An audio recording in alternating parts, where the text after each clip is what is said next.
maybe you think that Mayweather could beat Golovkin at 40, maybe. Yes. Floyd was critical about the stoppage as well. Which stoppage? The Kell Brook stoppage. Yeah. Well, in what respect? He felt Brook could have kept going. Oh, he could have, but if you... What, one-eyed? I mean, Brook felt that way too, to his credit.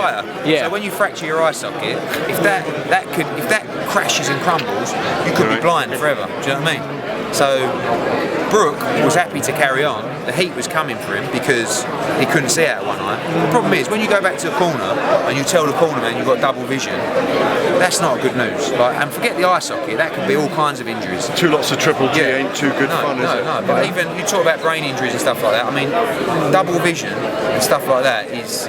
So as soon as he says that to the trainer, it's in the trainer's mind that listen, you don't know it's a fractured eye socket. They had an idea, but it could be anything. I know immediately after he said, knock me out, knock me out. That's how I want to lose. He's a fighter. Now, is the hindsight 2020? Has he changed his opinion?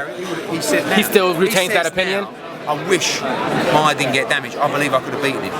He said I was finding my feet. He said I was feeling it. He said his power. And actually, if you watch the fight, he was getting hit flush with shots, and he wasn't like. I mean, other than the first round, in the first 20 seconds of the fight, he never wobbled. He took a lot of flush shots off Golovkin. He never sort of stumbled across the ring.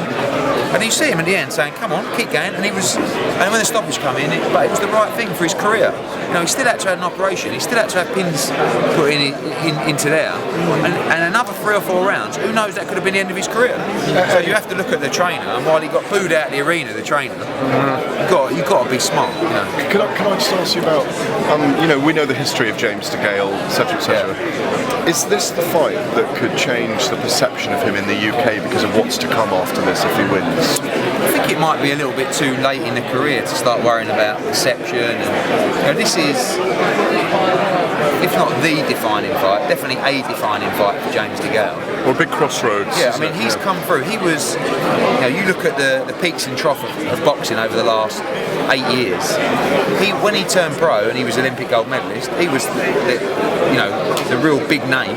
And he sort of went down. He went with a couple of other promoters and started boxing a little bit under the scene. Then he came back up. He beat Durrell, and then he went over here and he disappeared. And now he's back in this fight, which is a real big fight. But there's a parallel, because you were with Carl at the time. A parallel here with Carl Froch, perhaps. You make it in the States, then you come back, and then you have those couple of fights that actually capture public imagination. I would have liked him to come back after the Andre Durrell fight. Yeah. But there's a lot of focus on this fight this weekend, a lot of Brits watching. Callum Smith gets the winner. Thanks, Eddie. Thanks, Eddie.